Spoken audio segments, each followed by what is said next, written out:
Alright, so nagbabalik tayo sa ating violin tips and tricks. And for today's video, let's talk about parents when it comes to students. No?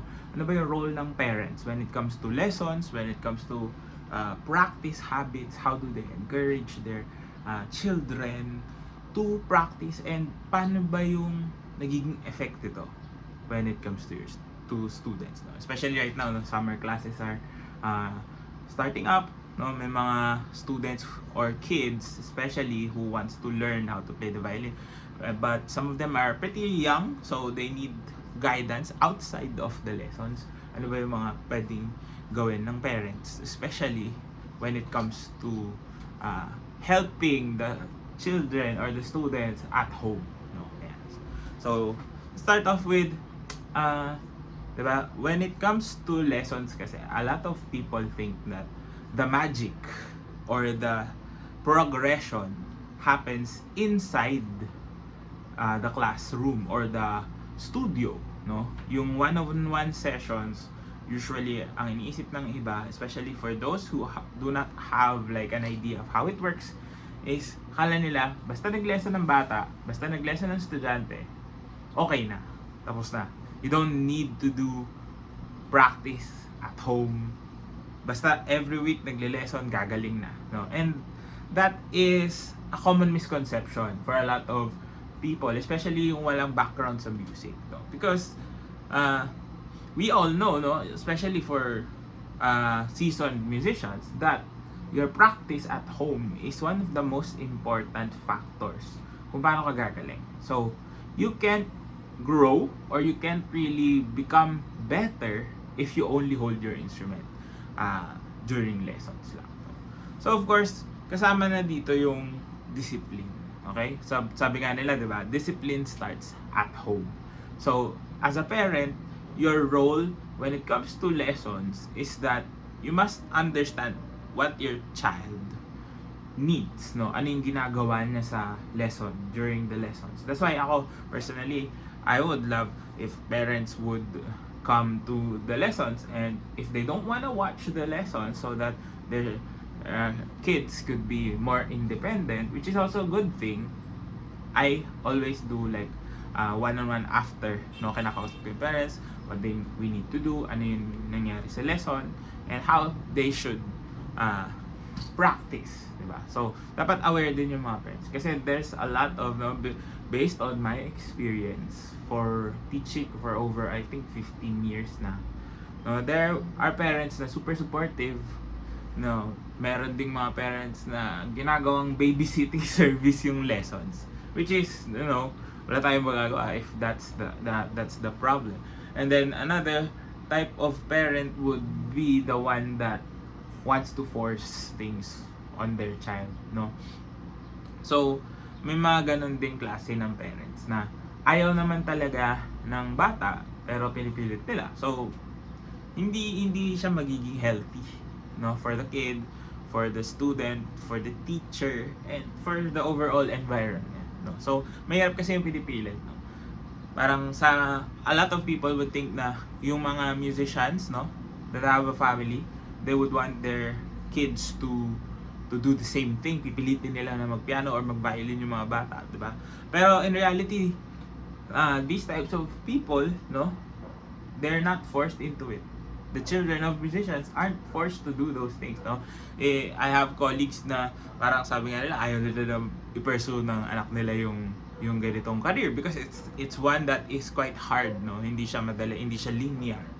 But since nakasanayan na ng bata, growing up, nakikita nila yung parents nila doing the same thing, they try to emulate, no? So hindi nila kailangan pilitin. Normal na ginagawa ng bata yun or ng student. Now, a lot of people think kasi na yun nga, when it comes to lessons, laging factor, teacher lang yung factor. Pag mabagal yung progress ng bata, it's always the teacher who's to blame. Mabagal yung pagtuturo, no? Mabagal daw yung basic, we hear those types of comments, no? May mga iba nagsasabi na hindi fit, which is true. Yes, may times na nangyayari talaga yon. But sometimes parents also have to understand that they play a bigger role, because a teacher is only there for how many hours? Let's say a maximum of 1 to 2 hours a week. 'Di ba? Kasama niya yung student. That's the only time that they see each other. That's the only time that they play together or they understand each other. Ano yung nangyayari, ano yung ginagawa, ano yung kailangan ayusin, ano yung kailangan improve, things that are already good. 'Di ba? Once a week, 1 hour. No? At most twice or let's say 2 to 3 hours a week. Pero sino ba yung kasama ng bata? Diba? The parent or the guardian, you're always with them. So as parents, I think they should also understand that their role is that they should encourage discipline, no? You don't need to enforce, which is a different thing, no? Huwag mong ipilit na disiplinahin. But you have to encourage that this skill, no? Discipline is a major role, no? Consistency, all those things, di ba? Lagi natin pinag-uusapan yan na you have to practice, you have to do this, you have to do that. Because again, at the end of the day, we want your child or the student to be able to play on their own. That is the main goal of lessons, di ba? Hindi naman talaga forever na magle-lesson eh. You just have to hit certain goals in order for the student to be able to stand on their own, no? Be capable enough to go to do whatever they want, no? They can play whatever they like. Diba? That's the end goal of being a musician naman eh. Kasi walang katapusan yung lessons. We should always strive to find ways to improve, no? Through feedback from people who know what they are doing. Pero, yun nga, ang nangyayari kasi most of the time is that parents are expecting so much from the teacher, but they are not doing their part, no? Maybe some of them know na meron silang kailangan gawin, maybe some of them don't, no? Parang, ganun pala yun, no? But, you have to understand that you are with your children. You are with your kids. You are with them. So, you should be the one to also help them, give them a little nudge na, mag-practice ka kasi may lesson ka, those types of things, di ba? Kasi, parang nangyayari, pupunta sa lesson yung bata, hindi siya nag-practice. Tapos, the teacher has to find a way para hindi masayang yung oras. Because, a lot of time is wasted because of not practicing. Kasi uulit-ulitin mo lang ulit. Nagawa na natin to last time. Nagawa na natin last time. Or sometimes, we find a way around it. But, again, with the progression in playing, in lessons, you still have to face those problems, di ba? At the end of the day, you still have to face those tiny, minute details na kapag hindi mo nakuha ngayon, it will haunt you in the long run. Kasi music, paulit-ulit lang yan, nadadagdagan lang yung kailangan natin. And if you try to move past it, lalagpasan mo lang ng lalagpasan. Ang ending, pag nakita mo na naman ulit siya, hindi mo pa rin siya kayang gawin. Diba? There's a lot of students who stop because of this habit, no? Kasi nga ayaw naman ng parents na pilitin mo practice, no? But you have to really instill discipline with your child. Of course, ako naranasan ko din, diba? I had supportive parents growing up. I started playing at a young age. And talaga sinasabihan nila kami lang, mag-practice ka kasi may lesson ka or kailangan mo maggawin to para magawa mo yan, no? So, yung pagtugtog was really ingrained in my daily routine, no? Na pagising ko, I'll do something and then kailangan within the day makapag-practice ka either in the morning or in the afternoon or sometimes twice a day. So, I'm thankful that my parents actually supported me also. Yeah. So, I still have a lot of students who have great parents who tend to support their kids, no? Kung ano yung kailangan, they give it. It's not about just money, no?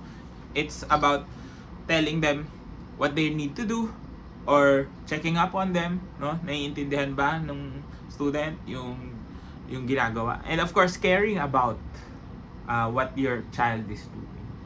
That's, I think, one of the most important things that a parent's role is when it comes to music lessons, no?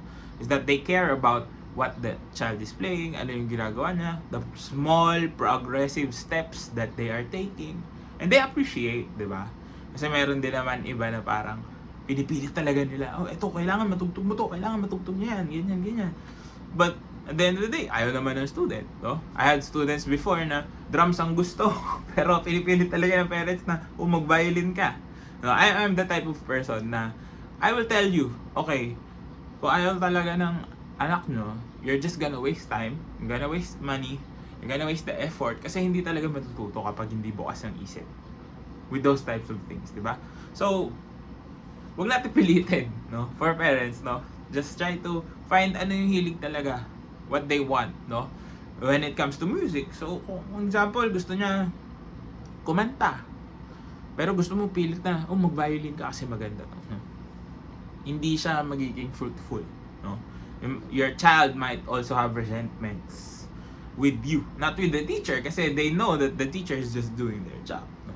May mga ganong instances, no? I think I remember the earliest memory of me having to think about these things was, I think, grade 1 pa lang yata ako. Because I had a classmate, nakita nila ako tumugtog ako sa school. Tapos nag-enroll sila, same school where I was learning. And then parang ayaw naman pala talaga, no? Pero pinipilit ng parents na, bakit si Ryan ganito na yung natutugtog na? Ba't ito, ganyan yung anak ko, ganito. Pero, di ba, ayaw huwag natin pilitin. And if the child really wants to do it, they will show it to you. Practice talaga sila, sisipagan nila. They'll be happy to be in the studio when it comes to lesson time. Kahit hindi ka actually mag-practice may mga times talaga na you just see the spark in the children's eyes. Nakikita mo rin naman talaga if students are really, interested in what they are doing. So, you don't need na pilitin sila.